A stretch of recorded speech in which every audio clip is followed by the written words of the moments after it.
కష్టపడి పనిచేయడమే మార్గం. ఆలోచనలు పక్కదోవ పట్టనివ్వకుండా కష్టపడి పనిచేయండి.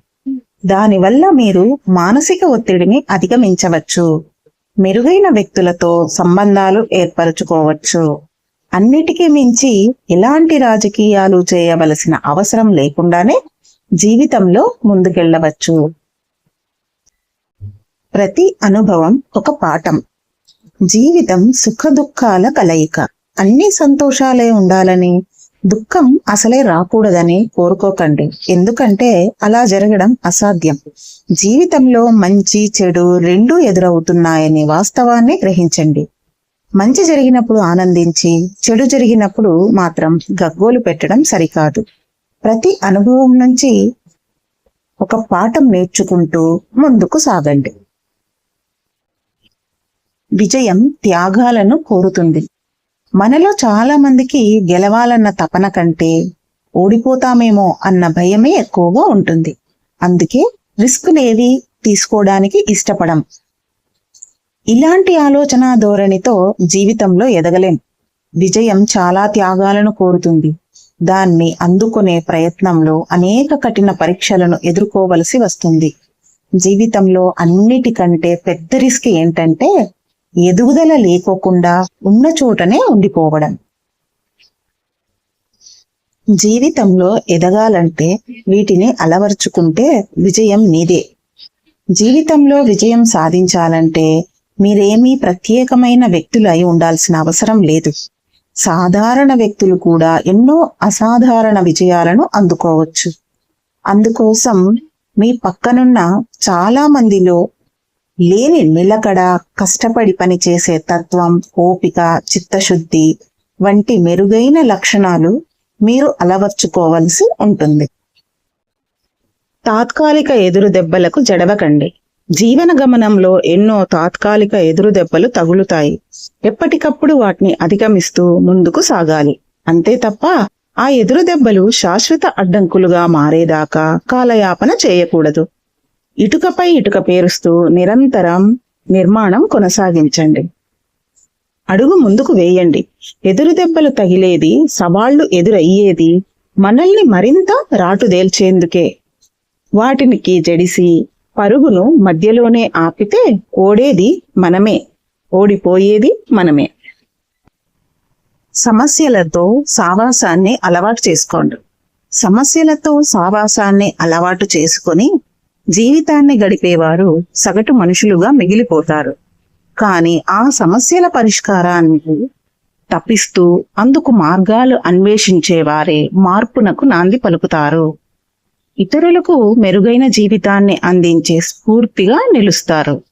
నిత్య జీవితంలో అప్పటి వరకు ఉన్న పరిస్థితులను అంగీకరించని మనస్తత్వం నుంచి సృజనాత్మకత మొగ్గు తొడుగుతుంది. దీనికి విద్య, హోదాలతో సంబంధం లేదు. ఆటో డ్రైవర్ల నుంచి రైతు కూలీల వరకు ఎంతో మంది తమ ఆవిష్కరణలతో వృత్తి జీవితంలోని సమస్యలను తొలగించుకోవడమే అందుకు నిదర్శనం. రొటీన్ జీవితంలోనే విజయం. రొటీన్ గా సాగే క్రమబద్ధమైన జీవితమే విజయానికి వెన్నెముక. ప్రతిరోజు నిర్దిష్ట సమయాల్లో ఒకే రకమైన పనులు చేస్తూ ఉండడం వల్ల చాలా విసుగ్గా అనిపిస్తుంది.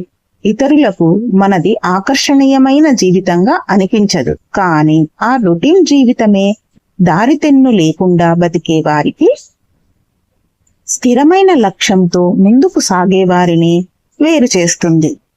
బోరింగ్ గా అనిపించినా అది జీవన విధానాన్ని కొనసాగించండి. ఎందుకంటే నిజమైన విజేతలు తమ పనులు చేయడానికి ప్రేరణ, ఉత్సాహం కోసం ఎదురు చూడరు. మీరు మీ ఫలితాలను నియంత్రించలేరు, కానీ మీరు అనుసరించే ప్రక్రియ మాత్రం మీ చేతుల్లోనే ఉంటుంది. దాన్ని మీరు ఎంత పగడ్బందీగా అనుసరిస్తే అంత మంచి ఫలితాలు వస్తాయి. ఓపిక ఉన్నవాడు ఓడిపోవడం జరగదు. ఓపిక లేనివాడు గెలవడము జరగదు. కష్టం లేని సంపాదన నిలకడగా ఉండదు. కష్టపడి సంపాదించింది ఎప్పటికీ వదిలి వెళ్ళదు. పెట్రోల్ అయిపోతే కారును వదిలేయం కదా. కారులో పెట్రోల్ అయిపోతే అది ఇక మనకు పనికి రాదు అనుకోం. మళ్ళీ పెట్రోల్ పోయించుకొని నడుపుతాం. సెల్ ఫోన్లో ఛార్జింగ్ అయిపోతే దాన్ని పక్కన పడేయం, తిరిగి ఛార్జింగ్ పెట్టుకొని వాడుకుంటాం. ఋషులకు ఇదే వర్తిస్తుంది. బాధలోనూ ఒత్తిడిలోనూ ఉంటే మీరు ఇక దేనికి పనికిరారని అనుకోకండి. కాస్త విశ్రాంతి తీసుకొని మనసు కుదుట పడ్డాక నూతన ఉత్తేజంతో మళ్ళీ పోరాటం ప్రారంభించండి. ఫేవరెట్ పుస్తకాలను ప్రతి సంవత్సరం చదవండి. మీ జీవితంలో మీరు ఇప్పటిదాకా ఎన్నో పుస్తకాలు చదివి ఉండవచ్చు, కానీ వాటిలో కొన్ని మీలో సానుకూల మార్పులను తీసుకొస్తాయి, మీ మనసులో ప్రత్యేక స్థానం దక్కించుకుంటాయి.